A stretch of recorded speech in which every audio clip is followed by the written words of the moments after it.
So we had Rupert Lowe on Joe Rogan's podcast. It's caused a bit of a stir online, especially on X. So we're going to get into some of the clips, and I'll give you my perspective. So here's the first one. And who they have their own court. They have their own courts, Sharia courts. Yes, a parallel legal system. Okay, so it's an unrecognized by the British government parallel legal system that exists inside of England. It's tolerated. Tolerated. So they're aware of it. Yes. And they're aware of the punishments that this court dishes out? It's rather like they're policing their own people under their own laws. And they're just allowing that? They're allowing that, yeah. Whoa. Now I believe, I don't know about you, but I believe if you come to our country, you should live under our laws. Yeah. And I can only speak from experience, but there is no Sharia law courts in Newcastle. And I'm going to keep saying this, like, when I went to the mosque and I spoke to the imam about this. Well, not about this particular, but when I first went, he said to us, "Do you believe in the one true God?" I said, "Yes." And he said, "Us as Shia Muslims will have 3 core tenets: legal, ethics, and beliefs. Beliefs are what you believe inside. Ethics, standing up for the oppressed." That was the first thing that came out of his mouth on ethics. And doing the right thing, leading by example. And then he said law. We live in England, so we abide by English law. That is what the imam told me. I can only tell you what I've been told. And it's maddening, like it is. It's maddening. But this is the kind of rhetoric that we're getting. And we'll jump into this one. Cultures that if you allow them to come into your community and then they institute the laws of the country where they came from, you're going to have a real problem. Like, they don't live the way you live. They don't have the same respect for women that you have. They don't treat them the same way. They don't allow dogs. Like, there's a lot of stuff that a lot of people might not even be aware that come with that problem. It's like, the idea is supposed to be that Western society is inclusive and progressive because we're intelligent and educated and we care. But you can care so much that you let in criminals, and then you give those criminals all your money, and then the criminals can take over your country slowly but surely. So, and this is no one thinks that's a possible thing. No, people look at the Colosseum, you look at ancient Greece, and they think, wow, I wonder what happened to those guys. What do you think happened? Probably the same shit that's happening right now to England, the same shit that could have happened to America. It's civilizations fall apart for various reasons.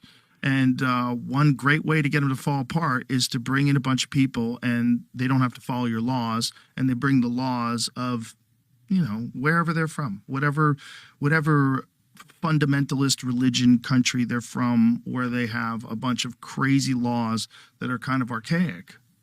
Well, this is Sharia law, Islamic law, as you probably know. I mean, again, to your point, I think the best example I can give people of what happens if you do that is when Lebanon got its independence in 1948. They were a Christian country, and they were a very confident country. They were, they had the best universities. They had a very open society. I never went to Beirut. I don't know if you went to Beirut, but Beirut in the 60s was meant to be the best place on earth to be. Great wine, freedom, very enlightened. It was lots of people were there. The minute that the Muslim population went over about 15%, you started to get a problem with a civil war. You got the Druze and Maronite Christians in a civil war with the Muslims. And now Lebanon is a Muslim country, and Hezbollah, backed by Iran, is effectively running the show. And this is the thing, trying to talk about this is what Islam teaches. These are Islamic laws. It's like, mate, no, they're not. Like, they're not. Do a little bit of research. Like, I think this was the 3rd or 4th book I read on the subject. Like you say, I've been right wing my whole life. I was in the BNP. I used to go on the marches in Newcastle, so I can kind of speak from where Rupert Lowe's coming from and where many people that I know harbour this hatred towards Islam. But he's going off. This is how they live. This right. So you have Rights of a Muslim by the Holy Prophet. And it's all like the good things, like forgiving his mistakes, being merciful and kind, guarding his secrets, taking his word, being kind and friendly, helping him when he is unjustly by stopping him, or when he is being a victim of injustice, being unsympathetic and hostile towards him, protecting people, being grateful for assistance, thanking him for his favours, all good things. But then when you go to what is haram, forbidden acts for Muslims, adultery and rape, to kill, stealing, drinking wine. Rupert Lowe saying there, oh yeah, Lebanon had great wine. Bro, there's more to life than wine. Homosexuality and paedophilia, forbidden acts for Muslims. Lying, taking false oaths, gambling, usury, cheating in business, fleeing the battlefield, disobeying your parents, all good things. Like, these grooming gangs aren't an Islam problem. They're a Pakistani man problem. They were all Pakistani men who were British citizens. A lot of them were dual citizens, yes, but you get the point. It's nothing to do with Islam, nothing. And then you get into, like I'm saying about Islam lightening girls, white Western girls. To me, like, I haven't read anything about that. I mean, we've got the Quran to read next. I know I should have probably read that first, but that's what I'm going to read next. If it's in there, I'll let you know. But it's nonsense, honestly. It's just propaganda. We'll not get into that this video. Excuse me, but this is all just propaganda to divide, have people divided and fighting. And this, I came across this, so I thought I'd share this one. I don't like getting into the details of the rape gang inquiry because it's horrendous, it's horrific. And like I've said before, I'll say again, I'm not taking away from the victims.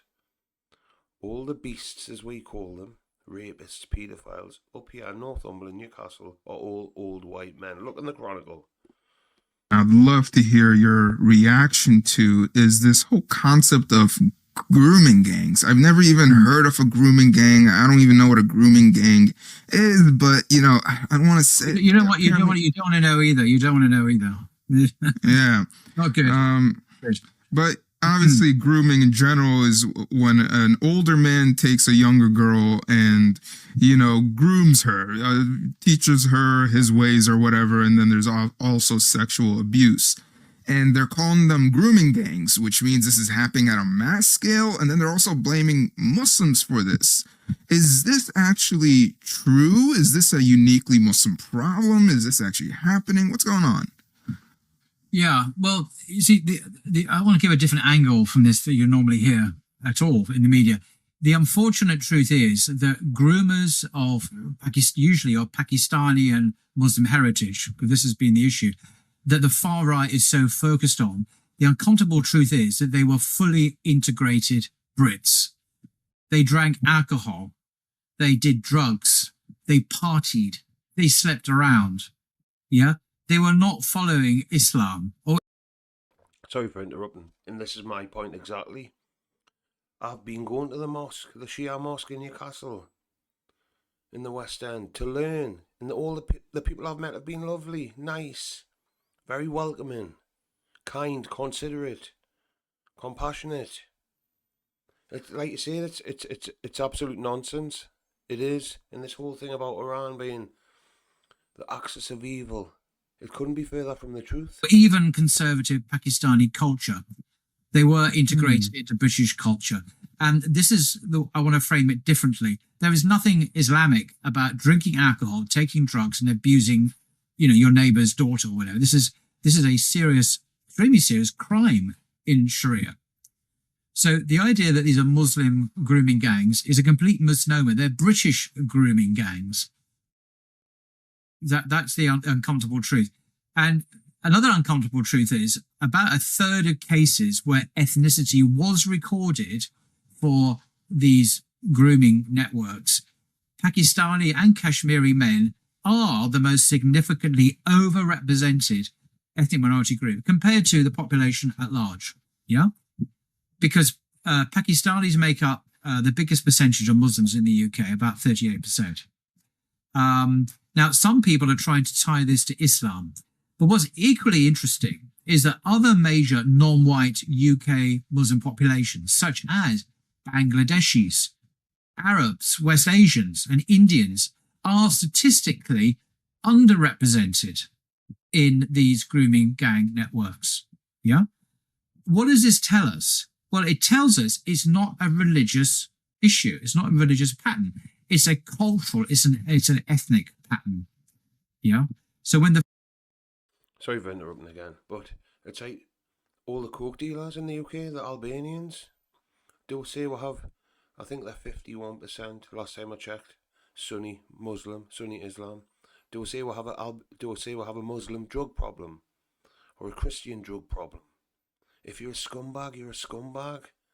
Religion doesn't come into it, but the people trying to divide us like to throw the blanket of Islam over all of it to stoke up hatred. Just come on, man, do 10 minutes of research. far right tie it to Islam, none of the statistics back that up whatsoever. And also, it's quite interesting that there's a Muslim news agency called Five Pillars, which I recommend everyone follows on X. They have a website. It's a British-based, UK-based, brilliant news agency. They asked their readers and viewers what they thought of the UK national inquiry into grooming gangs. There's a government have created this national inquiry into grooming gangs. So what did their readers think? And most of their readers, of course, are Muslims. 27% supported this inquiry into the grooming gang, saying they want to find out the truth. But an overwhelming majority, 73%, said that a broader inquiry should be done, focusing on all paedophile offenders instead. And Roshan Saleh, he's the editor of Five Pillars. I've got a quote from him that was quite good. Holding a national inquiry into just grooming gangs instead of all paedophile offending is like holding an inquiry into crime in one street instead of investigating the whole city. This is about targeting Pakistanis and Muslims to appease the far right. End quote. It's a Five Pillars editor, Roshan. He said this on X recently. I think he has a point, actually. And he does have a point, like, it's like, I'll keep saying it. Islam isn't the problem, honestly. Trust us, Islam is not the problem. This is why Farage, Elon Musk, Tommy Robinson, they're all pushing this agenda. They want everyone fighting amongst each other. It's similar, I mean, I can't speak on it yet because I'm only new to Islam. But the way the Sunni Shia divide, it gets pushed because they want everyone quarrelling and fighting. Believe me, in this rape gang inquiry, it's heartbreaking, like, it's heartbreaking. But I can guarantee all them Pakistani men who were drinking, using drugs, partying, I bet they didn't go to the mosque. So just be careful when you try and blame this all on religion. It's nothing to do with religion. If you're a bad person, if you're a scumbag, you're a scumbag. But that's it for this one.